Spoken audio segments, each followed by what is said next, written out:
ऐश्वर्या जी, कितनी पढ़ी लिखी हो आप? क्या क्या कर रखा है आपने? वो खज्जी बेटा, ऐश्वर्या ना कुछ बोल सकती है और ना कुछ सुन सकती है। वैसे पढ़ी लिखी बहुत है ऐश्वर्या। चुद गई खज्जी की। का पापा, यू ना बोल सके और ना सुन सके हैं? मतलब यू हमारी बातों में सुनना रही? अरे मैंने कहा तो है तेरे से, ये ना कुछ सुन सकती है और ना कुछ बोल सकती है। शेरा मेरे यार, तू तो मोको समय के साथ साथ भूल ही गयो। पहले कहाँ हम एक दूसरे के गले में हाथ डाल कर डोलक रहे, और अब तो तू हमको भूल गया बिल्कुल। अब तो तेरे पास मिलने को भी टाइम ना है हमसे। यार ऐसा कुछ नहीं है जैसा तू सोच रहा है, समय के साथ साथ सब बदल जाता है। जब हम कॉलेज जाया करते थे उस टाइम तो हम फ्री रहते थे, इसलिए एक दूसरे के गले में हाथ डालकर डोला करते थे। और आज कहाँ किसी के पास टाइम है। और तेरे को तो पता ही है मेरा कितना बड़ा कारोबार है, कितनी सारी कंपनियां हैं, तो तू ही बता मेरे को घूमने का टाइम कहाँ से मिलेगा। और फिर भी देख ले, मैं तेरी राजी खुशी पूछने 1-2 महीने में 1-2 बार तो आ ही जाता हूँ। हाँ ये बात तो बिल्कुल सही बोल रहा है तू शेरा, इस समय किसके पास घूमने फिरने का टाइम है। अब जिम्मेदारी ही इतनी हो गई है हम पर। पैसों की टेंशन, अपने बालक बच्चों की पढ़ाई की टेंशन, अपनी वाइफ की टेंशन, और तो और घर के खर्चा पानी की टेंशन। मेरे ऊपर तो टेंशन ही टेंशन है। पर यार शेरा, तेरी जिंदगी बढ़िया है, तेरे को तो टेंशन लेने की जरूरत ही नहीं है। तू तो टेंशन फ्री ही रहता होगा, क्योंकि तेरे पास पैसा ही इतना है। और जिसके पास पैसा होता है तो उसको टेंशन लेने की कोई जरूरत नहीं होती। टेंशन फ्री रहता है वो बंदा हरदम, जैसे तू। ये बात तो बिल्कुल गलत बोल रहा है तू यार। हाँ, चाहे किसी के पास कितना भी रुपया पैसा हो, उसको अपने घर की और अपने बालक बच्चों की हमेशा ही फिक्र रहती है। उनको हमेशा इस बात की टेंशन रहती है कि मेरा बच्चा आगे चल के कुछ कर पाएगा या नहीं कर पाएगा। मेरे को भी अपने बालक बच्चों की बहुत फिक्र है, और सबसे ज्यादा तो सबसे छोटे की फिक्र है, क्योंकि वही है हमारे घर में नालायक, जिसकी रोज बाहर से शिकायतें आती रहती हैं। मैंने तो मन में सोच रखी है, अगर मेरा छोटा लड़का सुधर जाए ना तो मैं अपने पूरे मोहल्ले में लड्डू बंटवा दूंगा। लड्डू। बहुत परेशान हूँ मैं तो उसको लेकर। अरे शेरा, हर एक घर की यही कहानी है, हर एक घर में एक शैतान बच्चा तो जरूर होता है जो बहुत शरारतें करता है। यार वो शरारतें न करे, वो पता ना कहाँ का करे, बाकी बात न सुन के और बाकी शिकायत न सुन के मैं तो बहुत परेशान हूँ। अरे इतनी टेंशन मत ले, एक ना एक दिन वो जरूर सुधर जाएगा। हाँ वैसे मैं भी रोज भगवान से यही दुआ करता हूँ। अरे इन सब बातों को छोड़, मैं तो तेरे को बताना ही भूल गया, मैंने तू यहाँ किस लिए बुलाया है। तो क्या हो गया, अब बता देना। वो यार धारा, मेरी एक लड़की है ऐश्वर्या, मैं उसकी लाइफ को लेकर बहुत परेशान हूँ। हाँ? मैं यार 2 सालों से अपनी बेटी के लिए लड़का ढूंढ रहा हूँ, पर लड़का मिला नहीं है। मैं बहुत परेशान हूँ अपनी बेटी को लेकर, उसकी शादी की उम्र भी हो गई है, पर मेरे को लड़का मिल ही नहीं रहा है कोई। तो इसलिए मैं सोच रहा था, तेरे पास 2 लड़के हैं, क्यों ना मैं अपनी बेटी की शादी उनमें से किसी एक से करा दूं। मैं तो तेरे को बचपन से जानता हूँ और तू भी मेरे को बचपन से जानता है, क्यों ना हम इस दोस्ती को रिश्तेदारी में बदल दें, क्या बोलता है। अरे यार मेरे को तो बहुत खुशी होगी जो तेरी लड़की मेरे घर में आएगी, मेरे को इस बात से कोई ऐतराज नहीं है। लो मेरी बेटी भी आ गई, नमस्ते कर रही है तुझको। हाँ हाँ नमस्ते बेटा नमस्ते। अच्छा तो ये है तेरी लड़की, बहुत सुंदर है। क्या नाम है बेटी तेरा?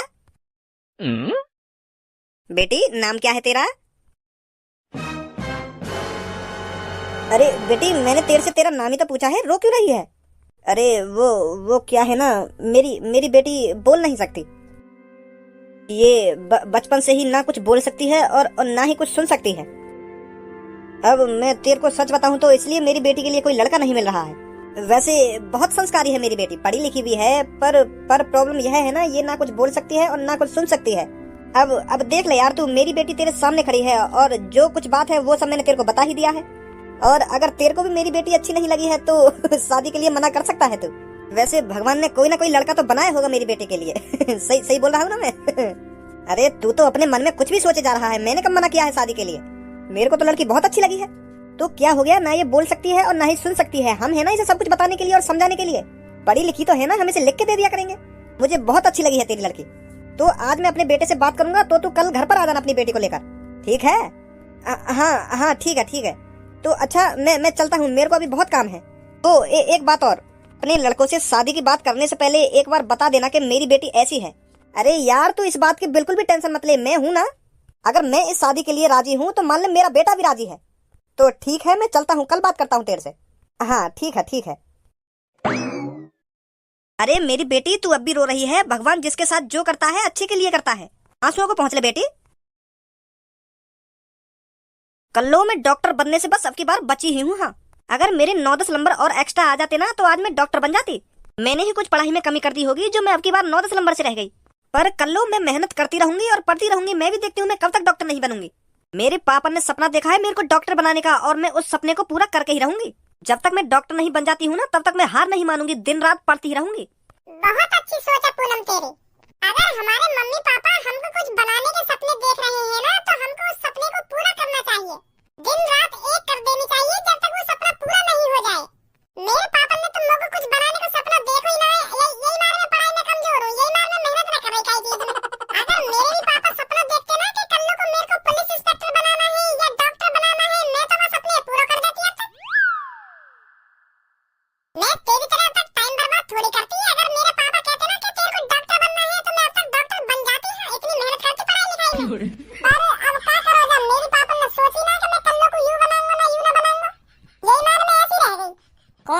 वैसी रह गई। कल रात को 1-1:30 बजे के आसपास तू वह टीटू के अट्टा पे क्या कर रही? इतनी रात में तू को वह टीटू पे का काम पड़ गया जो तू के अट्टा पे पहुंच गई। तो कैसे पता चली ये सब? हमारी 7वीं मंजिल पे थे, पूरा शहर दिखे और ऊपर से मैंने एक दूरबीन खरीद रखी है। अगर मुझको लगे ना कि यहाँ के घर में कुछ गड़बड़ चल रही है तो मैं वह दूरबीन पे ताका झाकी करने लगूं वहाँ के घर में।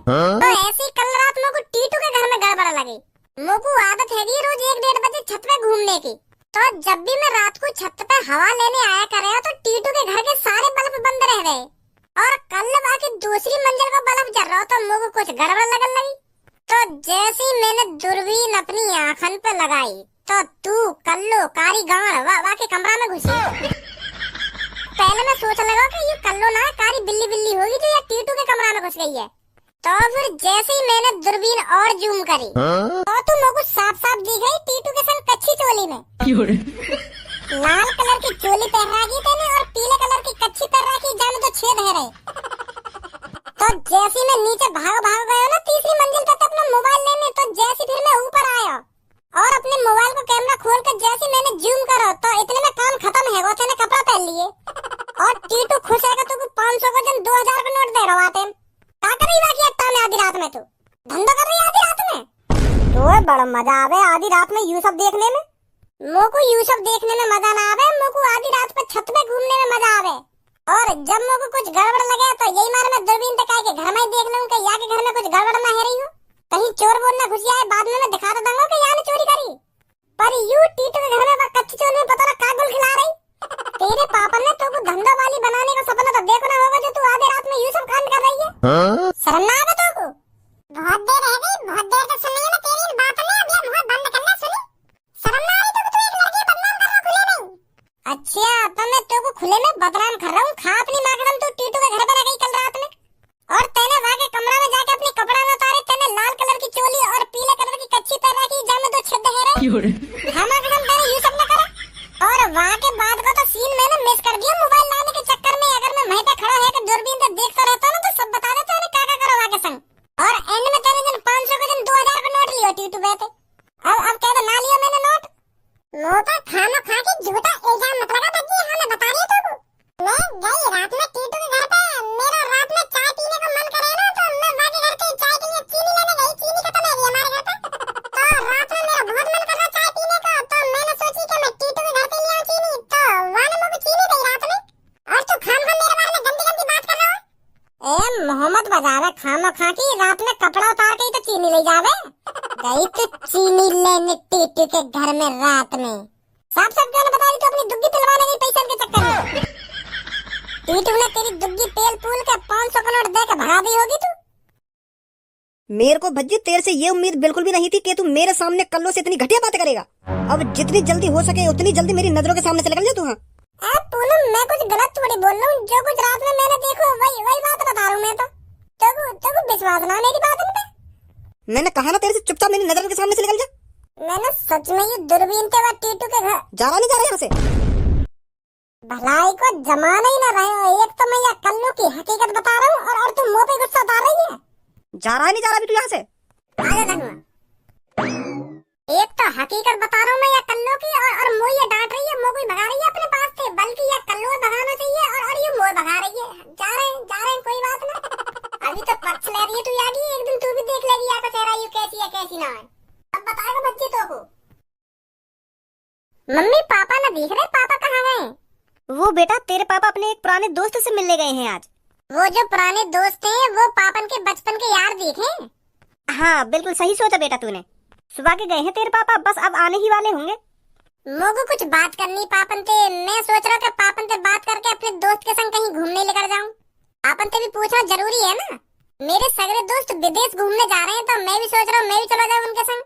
हाँ सही बात है बेटा तेरी। पर मम्मी मैं जा तो जब ही पाऊंगा ना जब पापा हामी भर देंगे। कैसी बात है? बहुत सही सोचा बेटा तेरी। ले आ भी गए तेरे पापा। अरे बहुत सही हुआ जो तुम दोनों मेरे को यहीं मिल गए।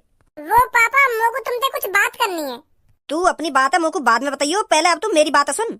मैं तेरे लिए एक लड़की देख के आया हूँ, बहुत खूबसूरत है, मेरे जिगरी यार की बेटी है और मेरे जिगरी यार की आदत बहुत अच्छी है, तो इसलिए मैंने उससे उसकी बेटी की शादी तुझसे कराने के लिए हामी भर दी है। पर पापा हामी भरने से पहले मुझे एक बार पूछ तो लेते, मैं शादी के लिए राजी हूँ या ना हूँ। तुम मुझे बगैर पूछे शादी के लिए हामी भरी आई अपने दोस्त से। पहले मुझे पूछते आके कि बेटा शादी करेगा या ना करेगा, तब अपने दोस्त से हामी भरते शादी की। तो अब मैं तोते पूछ तो रहा हूँ शादी की, और अब तो तेरी शादी लायक उम्र भी है गई है। अगर तू अब शादी ना करेगा तो कब करेगा शादी? तेरे पीछे पीछे भज्जी भी शादी लायक हो जा रहा है। अगर तेरी शादी ना होगी तो यहाँ की शादी कैसे हो जाएगी फिर? तो यही मार मैं अपने दोस्त से हामी भर आया हूँ तेरी शादी की। शादी तो करनी है ना एक दिन, चाहे शादी आज कर लो चाहे कल कर लो, और शादी जितनी जल्दी हो जाए ना उतना ही अच्छा होता है। वो बाबा मुझे एक बार पूछते तो सही कि मुझको कैसी लड़की चाहिए। अगर वो लड़की मुझको पसंद ना आई तो तुम्हें ही बताओ मैं कैसे कर लूंगा बातें शादी, और कैसे रह लूंगा मैं जिंदगी भर वहाँ के संग। अब पापा मॉडल जमाना चल रहा है, लड़का लड़की खुद पसंद करे एक दूसरे को तब जाके शादी करे। अब वो जमाना थोड़ी चल रहा है कि माँ बाप लड़की दे दिया है और शादी करा दी बातें। लड़की लड़का को देखती है और लड़का लड़की को देखता है, तब जाके शादी की बात आगे चलती है। और तुम पहले ही पक्की करे अपने दोस्त से मेरी शादी की बात। अरे मुँह को ज्ञान मत दे तू, हमें भी पता लड़का लड़की में का देखे। लड़का बस लड़की की सुंदरता देखता है और लड़की भी लड़का की सुंदरता देखती है। और मैं तोको बता रहा हूँ लड़की खूबसूरत है, तोको एक बार में पसंद आ जाएगी। हाँ अगर तोको पसंद ना आवे तो तब बोलिए मोते। मेरी पूनम से ज्यादा खूबसूरत ना निकल जाए वो लड़की। अगर वो मेरी पूनम से ज्यादा खूबसूरत निकल गई तो मेरी तो बेइज्जती हो जाएगी। बाहर वाले देख रहे हैं कि भज्जी से ज्यादा खज्जी की बहुत खूबसूरत है, ऐसे ऐसे तो मेरी बेइज्जती हो जा करेगी चौड़े में। हे भगवान मेरी पूनम से ज्यादा खूबसूरत ना हो वो लड़की, ऐसे तो नाक कट जाएगी मेरी। अब पापा तुम कह ही रहे हो तो लड़की खूबसूरत ही होगी तो मैं राजी हूँ शादी करने को। यू ही ना बात। कल मेरा दोस्त घर पे आएगा अपनी बेटी लेके, तू खुद अपनी आंखों से देख ली लड़की कितनी खूबसूरत है। ठीक है पापा। तो अब बता क्या बात कह रहा तुम होते? वो पापा मैं यूँ कह रहा हूँ कि मेरे यार दोस्त विदेश घूमने जा रहे हैं तो मैं भी चला जाऊँ उनके संग। ना मत जा, अब कहीं मत जा घूमने। अब तो तू शादी के लिए राजी भी है तो मैं तेरी जल्दी से जल्दी शादी करा दूंगा, फिर अपनी बहू लेकर जहाँ मर्जी जाइए घूमने। दोस्तों के संग इतना मजा कहाँ जो अपनी बहू के संग आएगा। कैसी बात है भज्जी की मम्मी? हाँ सही बोल रही हो तुम। तो कल अच्छे से कपड़े पहन के रहियो, मेरा दोस्त कभी भी आ सकता है। ठीक है पापा। बस आने ही वाला होगा मेरा दोस्त। खज्जी जैसे ही मेरा दोस्त इस कमरे में आए ना तो तेरे को समय पहले नमस्ते करनी है उनसे, कहीं भूल जाए नमस्ते करनी। मेरे दोस्त को भी लगना चाहिए कि हाँ तू बहुत अच्छा लड़का है। पापा जाना तो होता तुम मेरी आदत है, फिर भी तुम ऐसी बात कर रहे हो। तुमने आज तक मेरी एक भी शिकायत सुनी है? मुझे जानकारी है इन सब चीजों की। अगर कोई बड़ा घर में आए तो समय पहले उनके पैर छूने चाहिए और नमस्ते करनी चाहिए। बहुत बढ़िया। कैसा लग रहा हूँ पापा मैं? लड़की वाले तो को देखने ना आ रहे, खज्जी को देखने आ रहे हैं जो तू बनठन का रेडी है। इन कोट पैंट में उतार दे, मेरे दोस्त की सेवा पानी कौन करेगा? उनके लिए चाय पानी बिस्किट नमकीन कौन लाएगा है?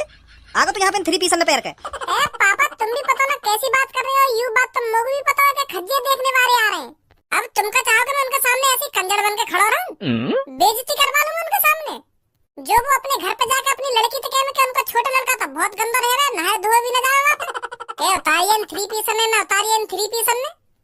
पापा अब भज्जी ने 3 पीस पहन लिए तो काय को उतरवा रहे हो? पहन ही लें दो, उतार देगा जब वो लड़की वाले चले जाएंगे। अरे बेटा मैं ये हमारे बोल रहा हूँ, अगर ये उनकी सेवा पानी में लगे तो ये गंदे है जाएंगे खामा खाई। या तो बढ़िया यू कोई सिंपल कपड़ा ही पहन ले। तो यू कहे कि ब्याह शादी में तो जाना रही 3 पीस में पैर के आएगा यहाँ पे। कोई बात ना पापा, अब तेने 3 पीस पहन लिए, अब अम्मा तो उतारी हो। ठीक है। लगता है भज्जी तुमने नाराज कर दिया।